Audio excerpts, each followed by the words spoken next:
Thanks for dropping into this week's edition of Michigan Chronicle News. Now, I'm digital anchor Andre Ash. We're changing up the look this week. You're joining us from our Michigan Chronicle newsroom. And now it's time to get a look at some of the top stories trending and making headlines this week on our website at michiganchronicle.com. There is a new program in place and new funding to help residents stay in their home and avoid home foreclosure. Wayne County Treasurer Eric Sabri joined News Now to talk about that program. Take a look. Mr. Sabri, let's talk about the funds that are in place because we know in the past 2 years there hasn't been any home foreclosure of occupied homes, and you're hoping to keep people to remain in their homes because of this new funding. That's correct, Mr. Ash. Thank you for allowing me to come on the program, talk about the exciting program that the state of Michigan is administering. It's federal funds. It's the Michigan Homeowner Assistance Fund. This program is to help those who have suffered a hardship because of COVID.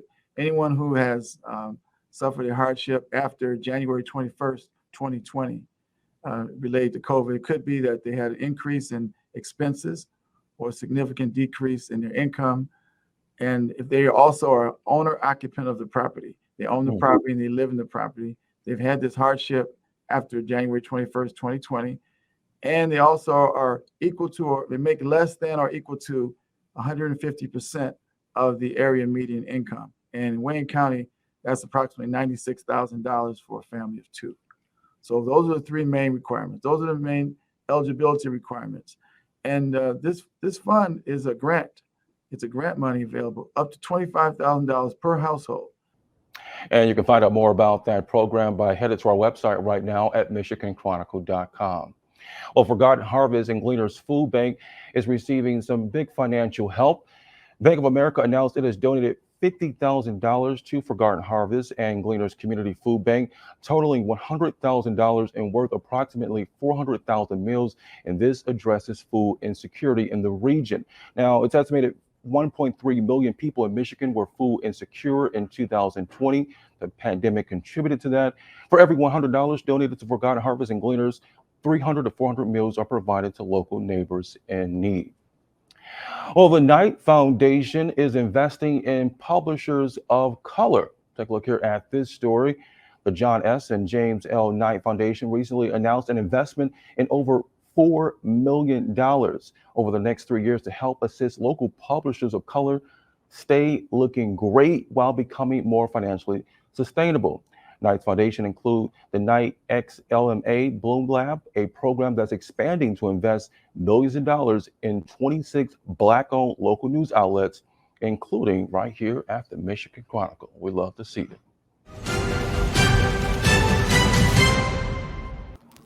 Get into the paper, time to check out some of the top stories we're working on in this week's edition of the Michigan Chronicle newspaper. And it's a great Black Lives Matter edition.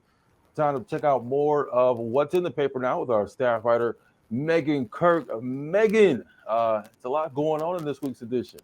And you know what? This is one of our biggest editions of the year. So it was actually really exciting to get into the paper this week.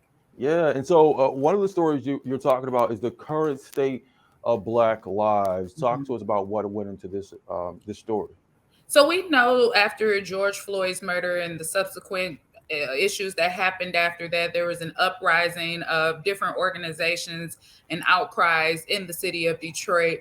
But now it kind of seems like those organizations have gone quiet. So I was able to speak with a historic civil rights leader, an icon in her own right, to just get her opinion and her take on where we are in comparison to where we've come from. And let's just say she is not a fan. She is, wow, she's not a fan. I She was is about not to a say, fan. not a fan of where we are now. Currently, yes, she is not a fan. One of my favorite things she said is the message is being overshadowed by the messenger. So I hope you guys read that one because I learned a lot, especially because she's such a historical figure in her own right. And just comparing where we are with the leadership that we have today. So Got to check it out. And I think there's a lot of great knowledge that was probably given in your interview with her. Find out who it is. It's in the A1 section of the Michigan Chronicle this week, the current state of Black lives. Now, going into Your other story, don't touch my hair. Don't touch my hair. Don't touch. I almost want to touch yours because Oh, you got a great do this week. I love it. I love thank you. it. But talk to us about what this story was about. You talk with a young woman and a cosmetologist, and what was the thinking or a narrative or angle behind on this particular story?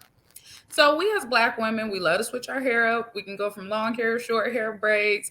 And I was able to talk with a local licensed cosmetologist who's known as the hair mistress. Hmm. And she shed some light on the importance of Black women's hair outside of maintenance. She talked about the historical nature, the ancestral nature of our crowns and what it means to divinity for not just Black women, but for Black men as well.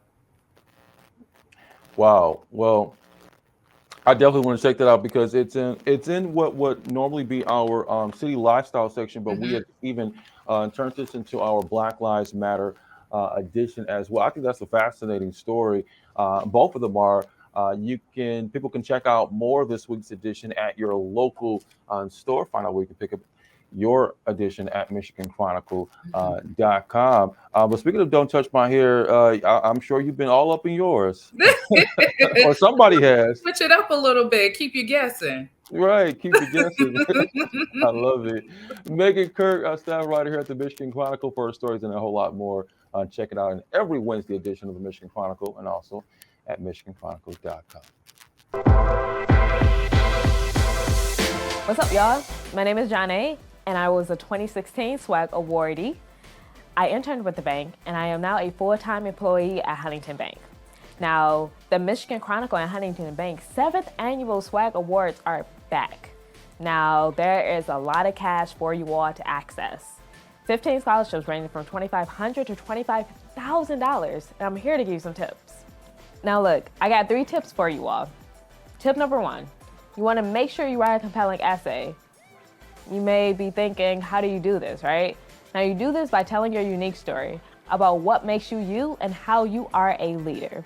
Now number 2, you wanna make sure you get a recommendation letter from a high school coach, teacher, counselor, basically anyone that really knows you well and can tell us about how great you are as a person.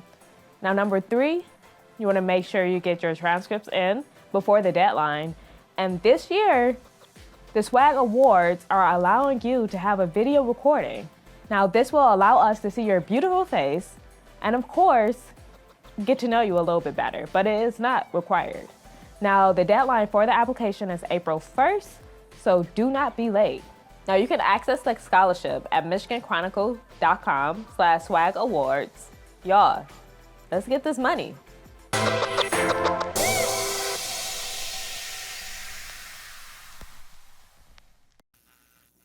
All right, welcome back to News Now. High school students, make sure that you do apply. That's April 1st, the deadline for SWAC Awards, and that is no April Fool's joke. Find out more how you can be eligible to apply on our website right now at MichiganChronicle.com. Well, Black Leaders Detroit is a nonprofit organization that is really giving back to Black-owned businesses, entrepreneurs, and nonprofits in Detroit. And the man leading that great work, got a chance to talk to him. Take a listen. This is what we do from time to time. From one stop No! Yeah, so you know what time it is. to another. Thank you so much, Dwan. We are honored to get your support. Thank you so much. He's making his rounds and delivering quite the gift. We know the hard work that you're doing. We know the grind. We know it's real. He's handing out checks. Dwan Dandridge is on a mission. He's working to impact and stabilize Detroit neighborhoods.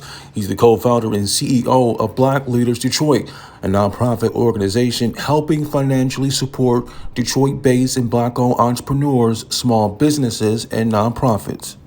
We wanted to do something that was true to the mission of Black Leaders Detroit, and that mission is like making sure that the Black leaders in the city that are doing impactful work have access to capital. It nominated organizations doing impactful work. And in honor of Black History Month, each business day in February, it selected a Black-led nonprofit to receive a grant of $2,000 or more, from the Coleman A. Young Foundation to the Detroit Youth Choir, and on this day, the Detroit Justice Center.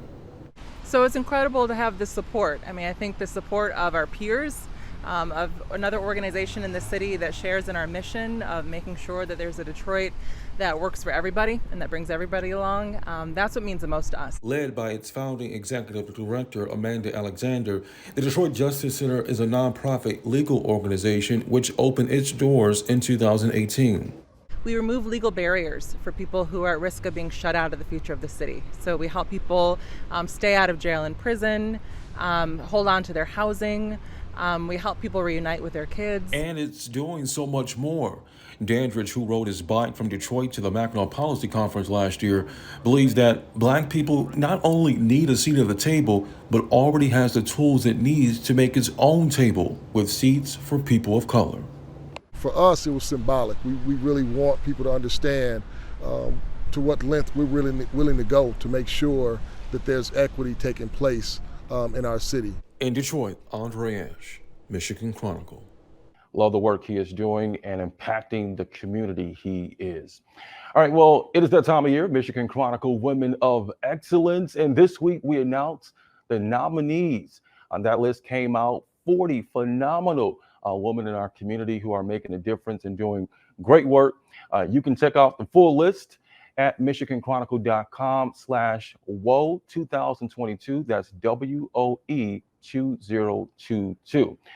You don't want to miss it. If you want to be a part of it and watch it with us and have this celebratory moment, you can be a part of it March 31st at 6 p.m. Head to our website for more information on how you can purchase tickets. And that is all the time for us here at Michigan Chronicle News Now. Thanks so much for tuning in. Make sure that you do stay connected with us anytime, 24 hours a day for news and stories at michiganchronicle.com. And also follow us on social, on Facebook, on Twitter, on Instagram at Michigan Chronicle. I'm digital anchor Andre Ash.